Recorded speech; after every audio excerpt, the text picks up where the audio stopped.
बऱ्याचदा असं होतं की आपल्या मनात कायम भीती वाटत असते, बेचैनी असते, कुणीतरी छुपे शत्रू आहेत आपल्याला हे जाणवत असतं. ऑफिस पॉलिटिक्सचा आपण जे आहे बळी पडत असतो.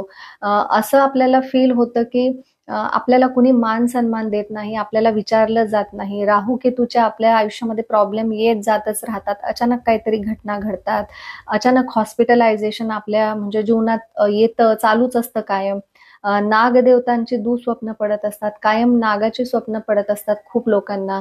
त्याचबरोबर घरात जर लग्नाच्या वयाची मुलं-मुली असतील, पण लग्न जमत नसतील किंवा संतती होण्यात अडचण येत असतील, सारखे आपले ॲक्सिडेंट होत असतील, तर समजावं की हे आपल्याला कालसर्पदोषाची, पितृदोषाची जी ही लक्षणं असतात. तर हे दोष कमी करण्यासाठी आपल्याला काय करायचं आहे, नागपंचमीच्या दिवशी मी आपल्याला जो एक उपाय सांगणार आहे, एक शिवलिंग बनवायला सांगणार आहे, ते आपल्याला करायचं आहे. यामुळे तुमचे हे त्रास कमी होण्यास नक्कीच मदत मिळेल.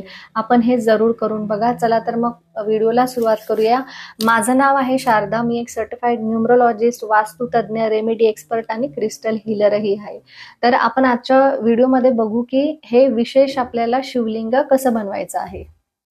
आपल्याला या दिवशी ही पूजा जी करायची आहे ती दुपारी 12च्या आत केली तर खूपच चांगलं आहे. तुम्हाला वेळ नसेल तर सायंकाळच्या आत ही पूजा आपण उरकून घ्यायची आहे. जशी आपण नॉर्मल शिवलिंगाची पूजा करतो तसेच या शिवलिंगाची पण पूजा करायची आहे. तर आपल्याला कशाचं बनवायचं? आपल्याला पिठाचं शिवलिंग बनवायचं आहे. हे पिठाचं शिवलिंग बनवून आपण कुंडीत ठेवायचं आहे. ते नसेल बनवायचं तर मातीचंही बनवू शकता. पण मातीचं बनवण्यापेक्षा पिठाचं बनवलेलं उत्तम आहे. हे शिवलिंग बनवून याच्यावर तुम्हाला नागदेवतेला स्थापित करायचं आहे. स्थापित केल्यानंतर ना तुमची पूजा पूर्ण झाल्यानंतर ना आपल्याला एक हात आपला नागदेवतेच्या शेपटीवर ठेवायचा आहे आणि एक डोक्यावर ठेवायचा आहे. असं का? तर नागदेवतेचं डोकं हे राहूचं स्वरूप आहे आणि त्याचं शेपूट जे आहे ते केतू आहे. तर आपण इथे राहू केतूची पण त्या स्वरूपात पूजा करतोय आणि महादेवांच्या डोक्यावर लिंगावर स्थापित केल्यामुळे आपले जे प्रॉब्लेम आहे ते दूर होण्यास नक्कीच मदत मिळेल.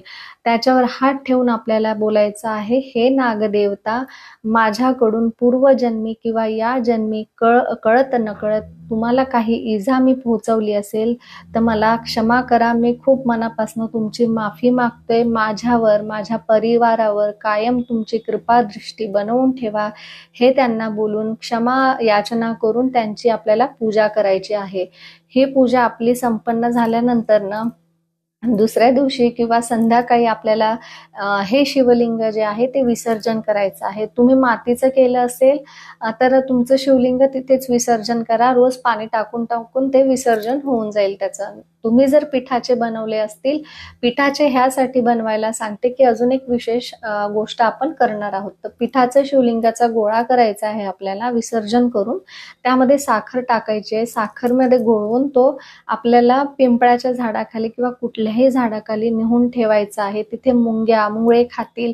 यामुळे आपले कालसर्पदोष, पितृदोष जाण्यास बऱ्याच प्रमाणात, मोठ्या प्रमाणात मदत होत असते. तर अशा प्रकारे आपल्याला ही शिवलिंगाची पूजा या दिवशी करायचं आहे. पितृदोष कसा ओळखायचा हे सुरुवातीलाच आपण बघितलं. घरात कुणाचं कुणाशी पटत नसेल, सारखे वादविवाद होत असतील छोट्या-छोट्या गोष्टीवरनं, ॲक्सिडेंट होत असतील, मुलांची आर्थिक प्रगती होत नसेल, वैवाहिक जीवनात त्यांना संतती सुख नसेल, विवाह होत नसतील किंवा अपघाती कोणी जीव गेला असेल तर घरात पितृदोष आहे असं बोललं जातं. तर आपण जे शिवलिंग बनवलं होतं ते शिवलिंग आपल्याला झाडाखाली नुसतं ठेवून यायचं नाहीये, तर प्रार्थना करायची आहे तिथे जाऊन, हे पितृदेवता, माझ्याकडनं या जन्मी किंवा पूर्वजन्मी काही चूक झाली असेल तर मला कृपया क्षमा करा. मी क्षमा याचना करतोय. माझ्या परिवारांवर, मुलांवर जे आहे ती कायम दृष्टी ठेवा. त्यांच्या मागे काही दोष असतील तर ते दूर करा. मी तुम्हाला कधी विसरणार नाही. ही प्रार्थना आपल्याला तिथे मनोभावे करायची आहे. तुम्ही विश्वास करून ही गोष्ट नक्की करा. बघा नक्की परिवर्तन तुम्हाला या गोष्टींमुळे दिसून येईल. तर आपल्याला आजच्या व्हिडिओमधली माहिती जी आहे ती आवडली असेल तर आपण ही माहिती जरूर शेअर करा. चॅनलवर नवीन असाल तर चॅनलला सबस्क्राईब करा. व्हिडिओला लाईक, शेअर जरूर करा. अशाच उपयुक्त रेमेडीज, माहिती मी तुमच्यासाठी रोजच्या व्हिडिओमध्ये घेऊन येणार आहे. तर चॅनलला जरूर सबस्क्राईब करा. व्हिडिओ नक्की शेअर करा, कमेंटही करा. आपल्याला जर काही ह्या रेमेडीमुळे फरक दिसून आला तर तुमच्या कमेंट वाचून इतर जणही हे रेमेडी नक्की करतील. तर अशा प्रकारे आपण आजचा व्हिडिओ जो आहे संपवतोय.